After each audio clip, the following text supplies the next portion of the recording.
Hello, everybody. Welcome to Talking Through the Medias, your home for entertainment, news, and reviews by fans for fans.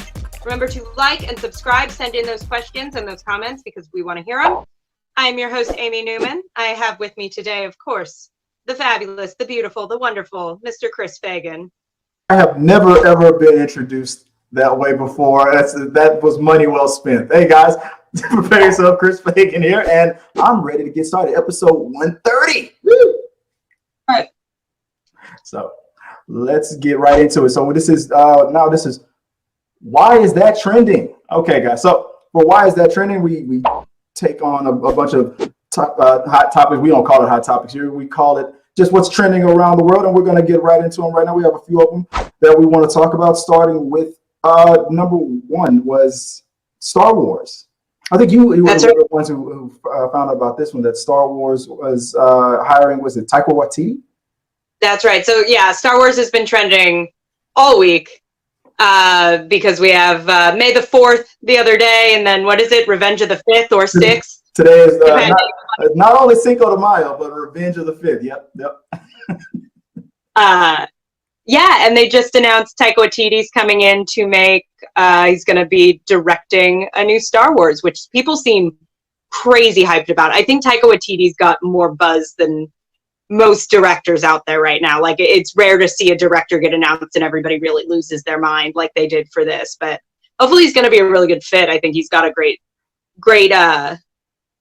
comedic sensibility, but a really great ability to adapt to the project he's working on. I saw someone saying, well, I don't just want like Thor Ragnarok, but it's Star Wars. So I don't know. But I think he's up to the task. What do you think?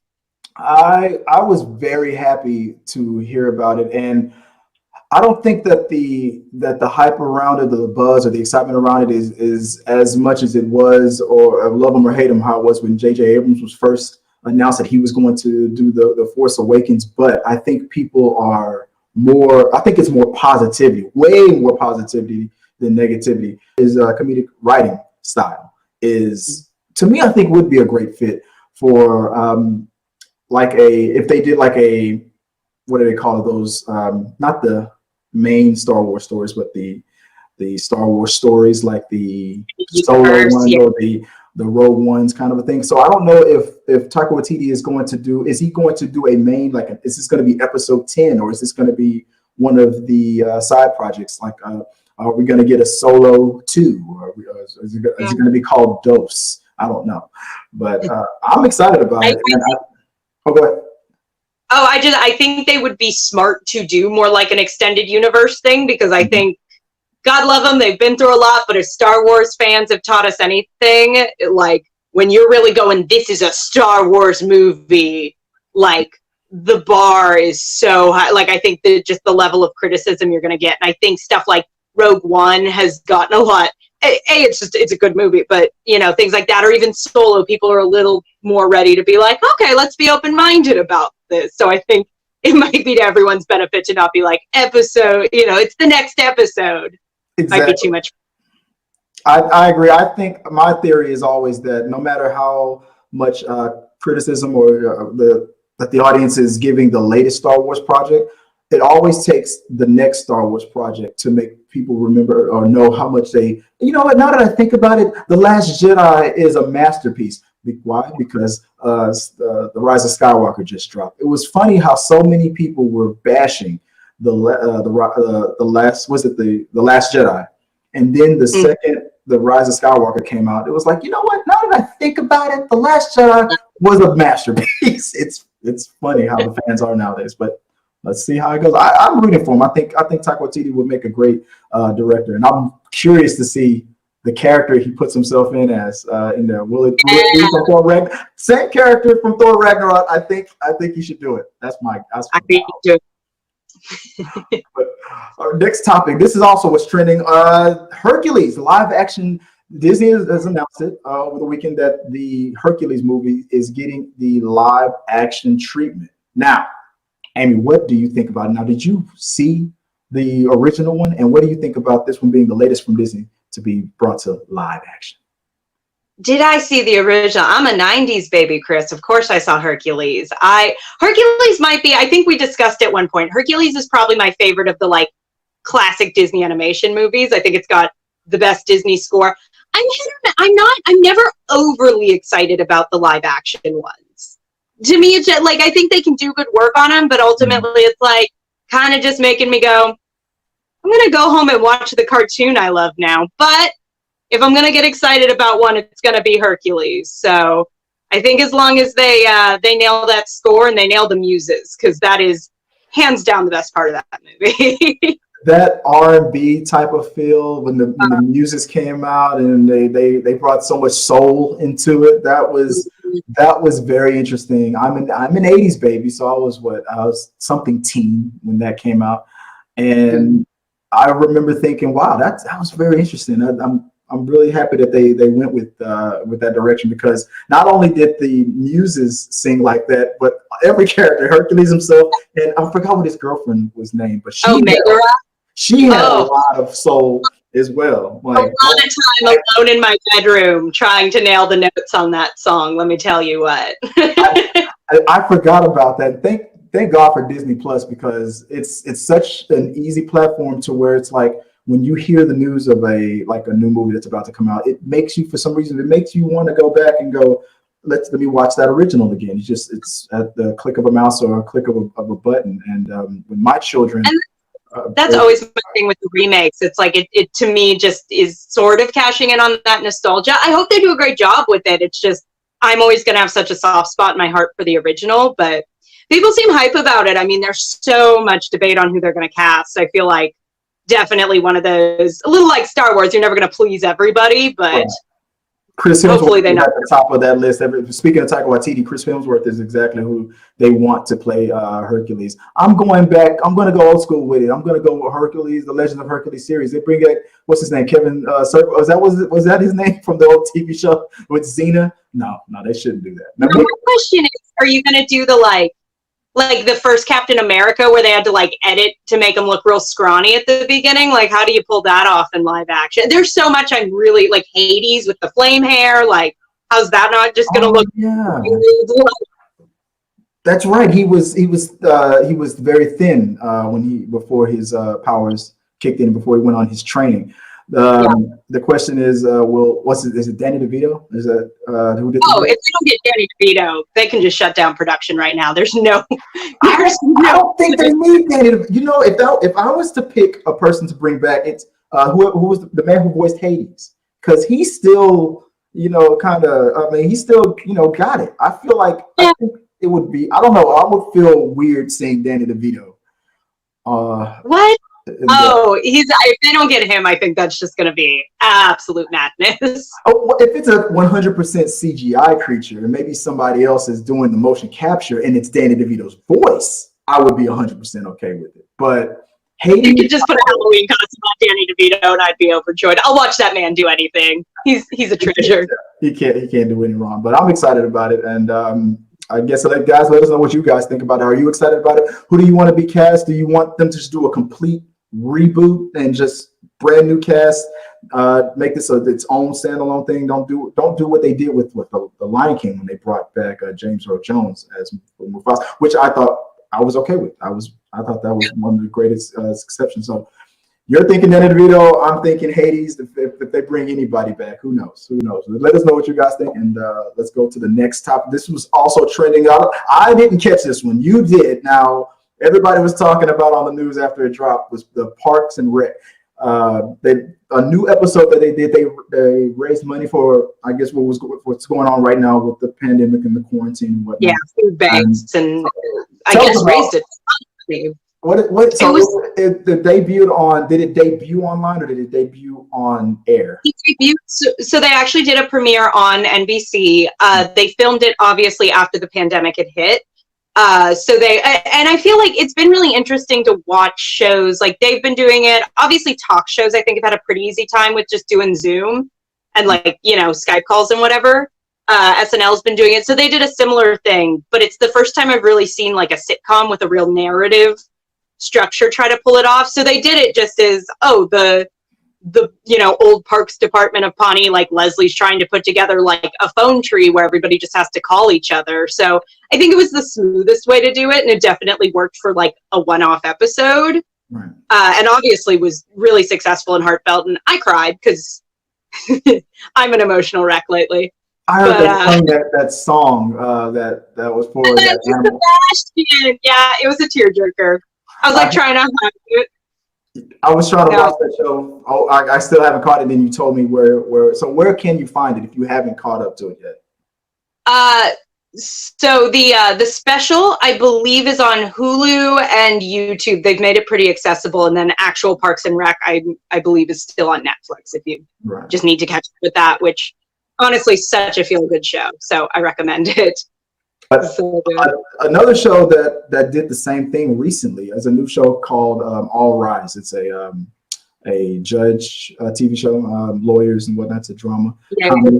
And it's on CBS, I believe. And they just aired their latest episode where they're all quarantined. So they were in character, and they filmed on Zoom or whatnot, and everyone was stuck at home. And they're talking about how the courts are backed up, and they even a lawyer even tried to talk to a client, you know, virtually, like the prisons are getting overwhelmed by the virus and things like that. So I watched half of the episode, and it made me feel the way other shows have making me feel, and it's not their fault. I mean, I know shows have to do what they have to do, but it's like I'm grateful that CBS loves the show so much, because I love the show, that they're like, we're going to try whatever we can to get another episode out there for the fans.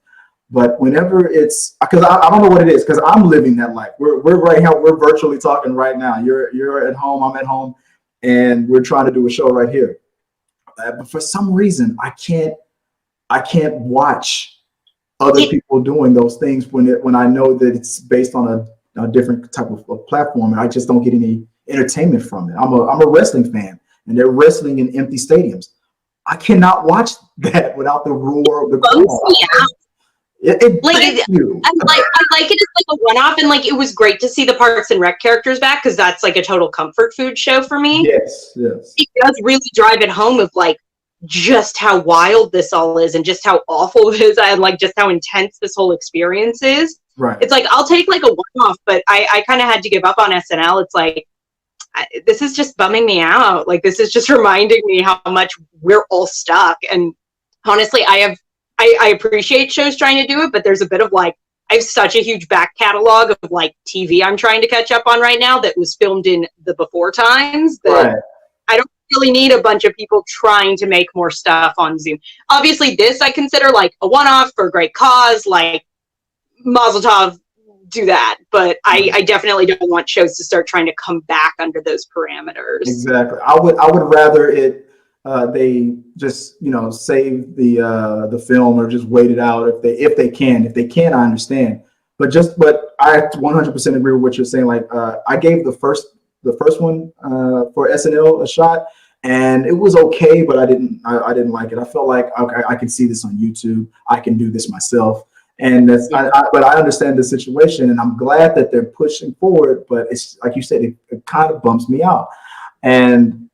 But I do have to say that SNL did better the second time around. I did like the second one better than the first one, so I'll give them a shot. Other talk shows like The Late Show and things like that. Some people like I think is it Jimmy Fallon? I think Jimmy Fallon's doing it good with his family.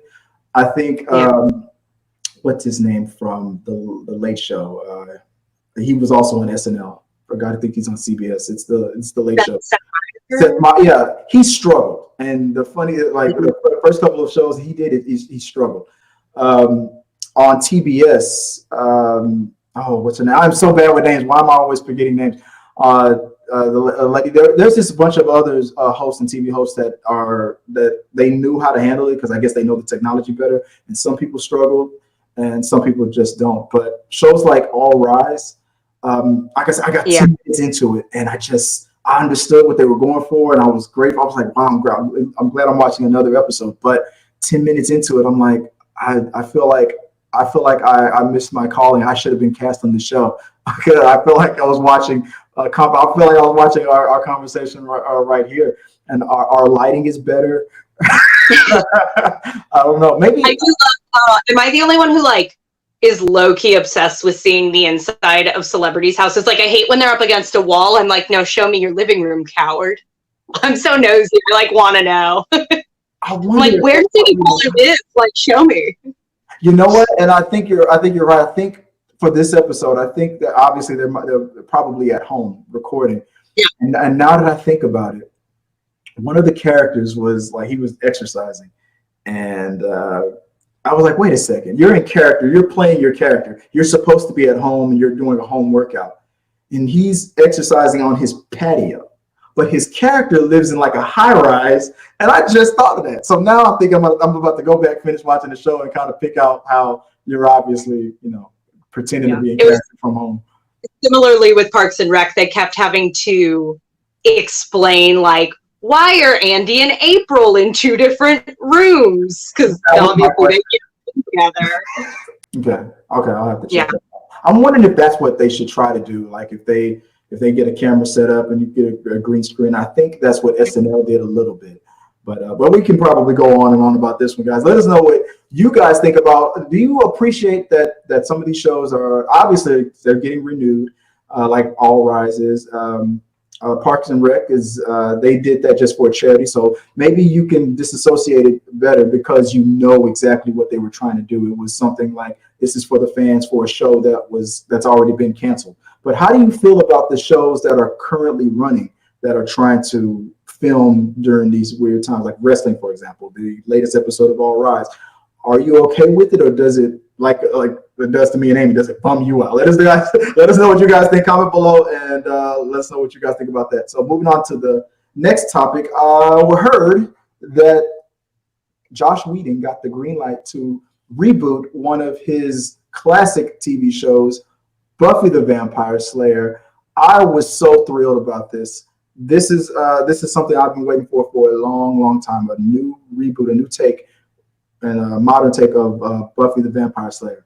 How long have you, Amy, been a fan of Buffy? I'm sure you've seen each and every episode, and I ask you this, and you know why I'm doing this. I'm putting you on the spot on purpose. Explain yourself. Well, when it came out in 1997, I, at the tender age of 5, really wanted to watch some vampires get slayed. I was heavy into that noise. Yeah, big fan. Never seen it. I'm sure I'd love it.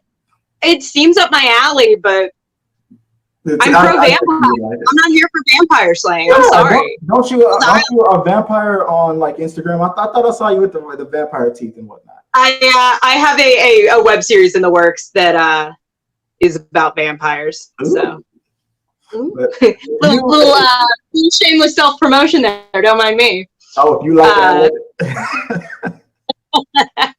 No, it's been on the to watch list for a really long time. I've heard nothing but good things.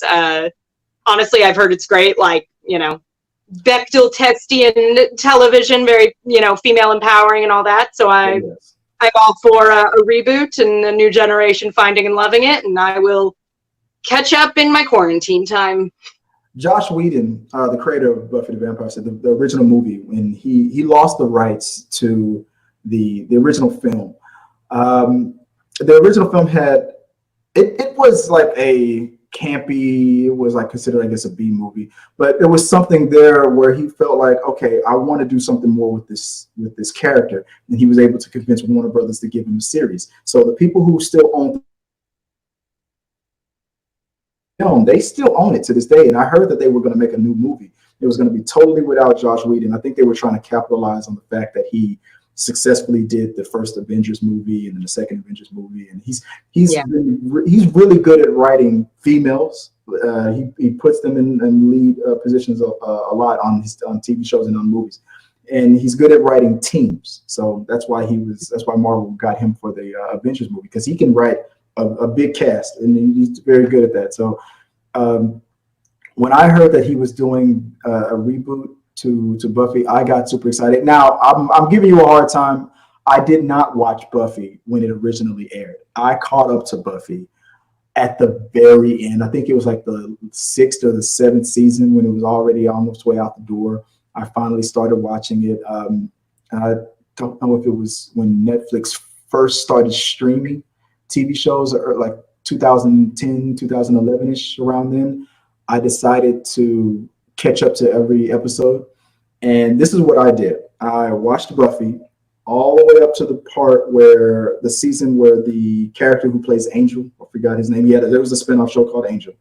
And I realized, oh, this must be where that spinoff is. It feels like he's leaving the show. I looked up online the timeline of everything.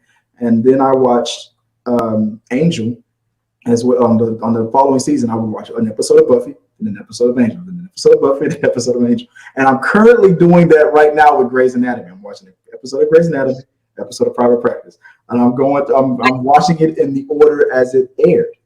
And I love that you have a system. I am committed. I am trying to have the full experience. So if special level of nerdy, I love it. Oh, the sweaty. Oh yes, I'm dripping sweat. I freeze frame things when I see an actor that I see at a young age. Oh my God, is that a young? You're like angrily writing them about discrepancies, like, but in episode 3. Yes. Can you tell us a little bit more about episode 5 of season 16? But yeah, it's all the way to watch it. I'm telling you, you probably would like it, and I recommend doing that, guys. Well, guys, let us know what you guys think. Are you interested in a new Buffy series? I feel like it would be as much of the envelope as that series did push on a lot of topics. I'm not going to spoil anything, but it was ahead of its time, even for the 90s and early 2000s. Now that the times have changed, I'm thinking it only could be better. But let me know what you guys think. Are you guys interested in seeing Buffy, or would you rather see the original cast give us some more from the original series? But let us know what you guys think and comment below. And now let's move on to We Got Your Mail. What is We Got Your Mail? Well, I'm glad you didn't ask, because we're not streaming this live, we're recording this. But We Got Your Mail. We take all the viewer, subscriber questions and comments. We collect the ones that we like, and we write back to the ones that we do not like, and we find out where you live, and you're gonna have to say it to our face. We put you on the spot like that. But we want to answer your questions and follow up with your comments right here. So this is the section where we're going to do it. So let's start with something that was brought in the Facebook fan group that they wanted us to be made aware of. So I snagged the link and I looked at it a little bit. And this is in the works. Did you get the chance to read the article a little bit about this reality show? Yeah, I don't know, just talking about like seeing like my favorite characters back on a scripted TV show in this format bums me out. Like combining that bum out with reality dating TV show bumming out. I should stop saying bumming out. I feel like this is sounding like something else. But point being, this sounds like the saddest thing maybe ever. I mean, it's like a Dancing with the Stars kind of a thing, right? Yeah, I don't know. Hey, love works in mysterious ways. If someone finds everlasting love, flavor, I don't know. I feel like we're just running out of ideas for reality. Like some reality show producer was like, "Oh, this is a twist." Like we already have Circle. We already have Love Is Blind. Like it's just forcing us to do it now. We already have Too Hot to Handle, like dating where you can't touch. Like it's just like the universe just combined all of those and went, "This is reality now." You know what? You might be onto something right there. It's almost like I can feel the marketing department of the commercial stars. Hey guys, we know you don't have anything else to do. You know you can't escape. So let's try all these new this bad plots of reality show. I checked out of like reality TV a long time ago. There's only like 1 or 2 reality shows I'm watching that I can stomach. I'm gonna be sitting there wondering if anybody's gonna catch the virus or something like that. I don't know why. you saw your reaction. That's how. All right. They're not putting you on the production team for that one. Anyways. It's like instead of handing the rose or something like that. That's just where my dark mind went. So that's why I just probably should not watch this show at all. But I feel like they should just hand out rolls of toilet paper. exactly, exactly. It's true love. It's oh my god, this is too many jokes to go. I don't share my toilet paper with just anyone right now, you know. Exactly. So, oh my! If a bachelor type figure hands a roll of toilet paper to a crying, can I borrow him for a minute, type of a person or something like that, I'm just gonna freak out. That show should get an Emmy. Anyway. Next question from JFS the reviewer. You guys might know him. Do you have a guilty pleasure horror movie that you enjoy watching, even if everyone says it sucks or it's boring? Do you still enjoy watching it? I mean, I'm such a horror wimp. I was gonna say a less family friendly word. I'm such a horror wimp that I feel like I'm only gonna watch a horror movie if people really have told me it's good. You know, like I've seen a lot of the big ones, but it's because people have been like, no, this one's worth it. It's great. It's actually, it's like it stresses me out too much to sit through a lot of the crap. So that's it. I think my guilty pleasure horror would be like those like bad 50s, 60s, like, like stuff they do on like Mystery Science Theater. Oh, like, yeah. The Attack of the 50-Foot Woman. Oh, yeah. We were just watching Manos, The Hands of Fate, which translates to Hands, The Hands of Fate. It's good stuff. It's a fantastic, nonsensical movie about a cult, I think. Mm-hmm. Good stuff. I don't know. How about you? I feel like you're more the horror buff of the two of us. Well, no, I used to like watching the classic stuff, the Freddy's, the Jasons, and things like that. Yeah. And ever since I became a dad, I've turned into more of a wimp, because whenever I watch horror movies now, I imagine myself there, and like, what if my kids get caught up in that situation, and I tear up. I've become more of a wimp nowadays. I'm so scared that something's going to happen to them. But if there was I was thinking about it a second ago. If there was a guilty pleasure, I remember back in the day I had a guilty pleasure movie, one of those B list movies that nobody really watched. It was things like Killer Clowns from Outer Space, or those like really bad, but where these literal clowns from outer space would come down, and they were kidnapping people, wrapping them up in this cotton. They shoot this ray gun at them, and they would cocoon them in cotton candy, where they would stick a big novelty straw into the cotton candy and suck their blood out, stuff like that. And it was good stuff. I will say there was this one, tying in a little bit to the reality TV. I did watch this one British series, and it was on Netflix. I'm not sure where you can find it now, but it was called Dead Set. Dead Set. And it was like Big Brother, like people filming Big Brother kind of show. And then the zombie outbreak started, and it was pure guilty pleasure of just like, because it's all like all the characters they made is everyone's playing these like obnoxious reality TV wannabe stars, so it was so satisfying to watch them all get eaten by zombies. Is that on? You said that's on Netflix? At least it was a couple years ago, but if you can find it, it's a British series, and it was just a ton of fun. Like it was pretty good zombie horror, but like it was just the ultimate like guilty satisfaction of like watching the like, I'm not here to make friends girl get eaten by. I'm gonna have to watch it. I've been digging everything British now lately, like Marcella, stuff like the Mrs. Dr. Foster, stuff like. I've been digging a lot of British TV lately, so I'm gonna have to check that out. Dead Set. It's also another one from JFS the reviewer. Are you a fan of anime horror shows? What is up with JFS and horror? He really wants to find out. Or do you think they feel too realistic and gory to watch?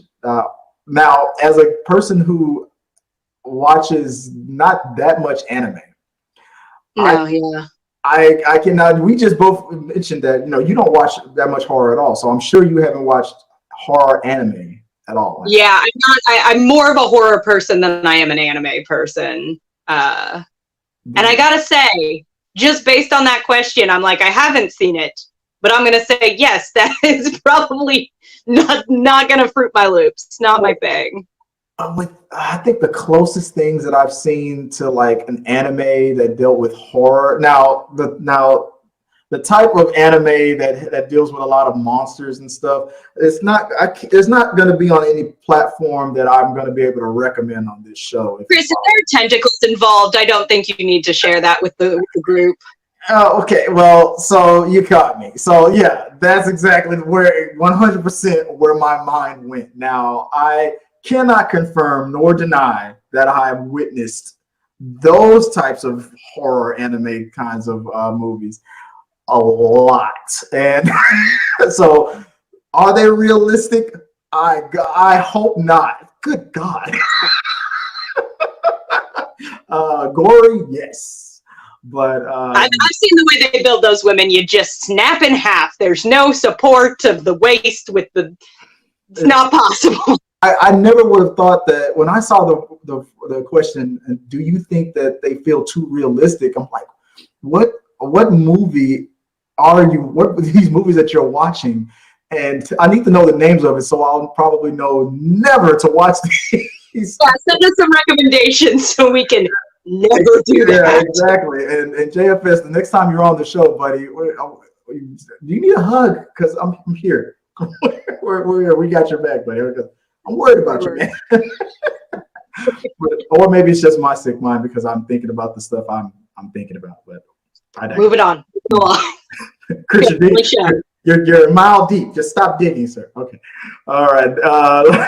Last one comes from Eric Danes. He writes in on the Twitter account. I just saw True Grit for the first time last night. What are some of your favorite or quintessential Westerns? I will let you take the floor, man. I mean, True Grit is up there. Full disclosure. I may have made him watch it. Thanks, Eric. Love you, honey. But as far beyond that, I do highly recommend that as like a great modern Western. I guess quintessential, the one that comes to mind, and it's so old school, but like my dad raised me on some of the old school ones. So something like How the West Was Won, I feel like is very like quintessential old school Western. Favorite then of course has to be something completely opposite, and I would go Blazing Saddles as my personal favorite. Just to really flip the script on the like, clean cut, neat and tidy kind of Western. And that's one thing I liked a lot about True Grit, of like, you're watching that and you're going, oh, no one in this time period smelled good, did they? Like, I hate Westerns now as an adult. Like, I loved them as a kid, but as an adult, when you watch it, and it's like, all the women have like perfect makeup and cute little outfits, and everyone showered in the last 24 hours. It's like, that's not what it was like. Oh, yeah, I know exactly. now. Exactly. All very whitewashed and clean. The scientists back then was like, you know what? I was like, oh, hey, Paul, what are you going to do in the science lab today? Well, I'm thinking about making a transportation device called a bicycle. It's going to have a huge, giant wheel in the front and a very tiny one in the back. It's brilliant. Like, it blows my mind how things were back then. Oh, I am not much of a Westerns kind of person. The last Westerns I saw I did see True Grit, the later version, the remake. I saw that. I'm thinking of things now. Now I go into like Quentin Tarantino mode. I'm like thinking the Hateful Eight, things like that. No, I was trying to think of some Westerns, and Django and Hateful Eight, and that's the latest one that I've seen. And those are great. Denzel Washington was in one. I think he was in a remake with Chris Pratt. Was that the? Was it the Magnificent Seven? I think it was a remake of the Magnificent Seven. I saw it. It doesn't. That's my review of it. I literally can't remember what it was called. I did like that movie. Now, does it stand up as a quintessential? I couldn't answer because I never saw any of the classics, original, like the Blazing Saddle ones. I've never seen them. So my quintessential, this is sad. My quintessential Western is Back to the Future 3.